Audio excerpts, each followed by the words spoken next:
I joined the club right in my first semester of grad school, Mm-hmm. but I didn't perform with them in my first.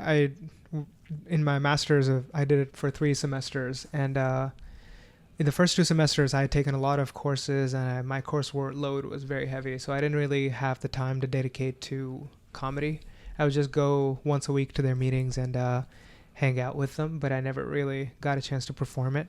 In my last semester of grad school, I thankfully had some more time on my hands, and I tried it. Every month we would put together a monthly showcase of students, and that was my first kind of performance of comedy, and I loved it right from there. And right after that I started doing open mics, and again, thanks to my friends at the comedy club, we would all write jokes together and go to open mics together, give each other feedback and advice and criticism. Mm-hmm. So that was very helpful. So it was right after that that I started.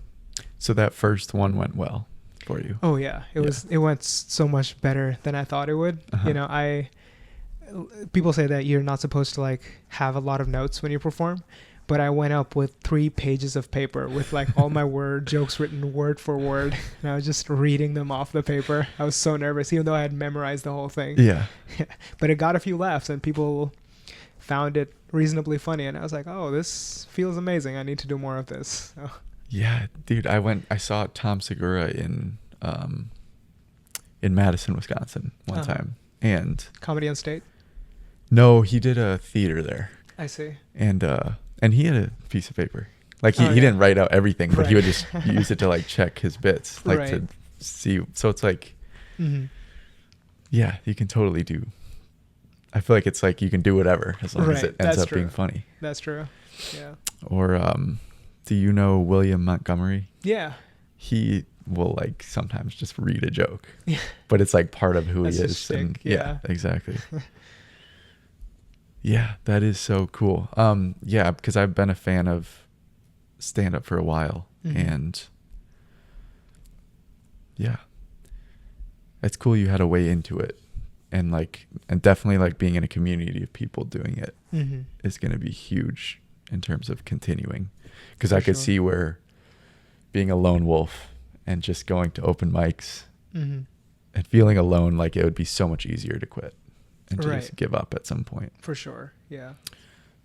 Did you have were there any influential comedians who like you saw growing up or early on who you like wanted to emulate or just were inspired by?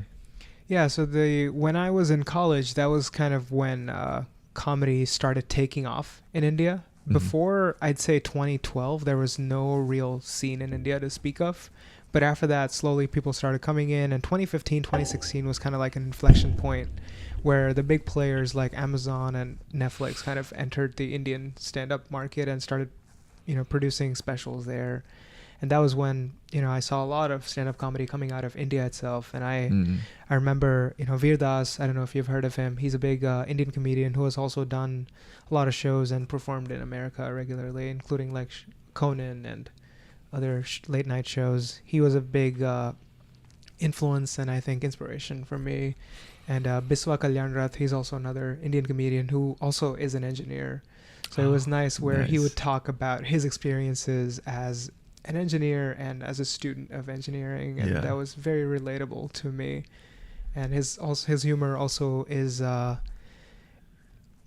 involves sciencey stuff, if that makes sense. So that was like, oh, that's cool. No one else is talking about something like this. So it was cool to like kind of be like, oh, I understand what he's saying, and being able to relate to that experience was really cool. I was thinking about this earlier because I know a lot of comedians early on will have like a day job. Yes. Do you have any comedian friends who have like an engineering day job, or are you the only one? Yeah, I know a few other engineer comedians. Yeah, it's not very common though, unfortunately. Engineers, I mean, rightly so, have a reputation of not being very funny. Yeah. Yes, and like there's a thing where like to be an engineer, you do have to like dedicate like that's a big thing. Like you had to go through school and do all that. Yeah. And when I think of I don't know why. I'm thinking of like a comedian who like did comedy and then did this thing on the side. Like they just worked to make money. Right. But yeah, interesting. Yeah, Do it's you- funny. Sorry, go ahead. Do you think your jobs, like being a comedian, being an engineer, Mhm. do they supplement each other at all? I think it helps in my comedy to have this perspective of engineering. I think having that a job where it's all about being analytical and precise Mm-hmm. helps to think in a different way for me to draw inspiration from and draw material from. And I think being an engineer has shaped some of my thinking and thought process, and having that kind of like a systems outlook of like breaking down a problem into smaller pieces and tackling it, and those kinds of approaches that kind of come with doing something that is like engineering helps with comedy as well, for sure. Yeah. And on the flip side, because I do comedy, ever since I started doing comedy, I think I've been a more confident person. I'm Mhm. okay with uncertainties, and I'm okay with public speaking in general. It has really helped a lot to, like, when I'm presenting something, I'm not as nervous or fearful as I was before.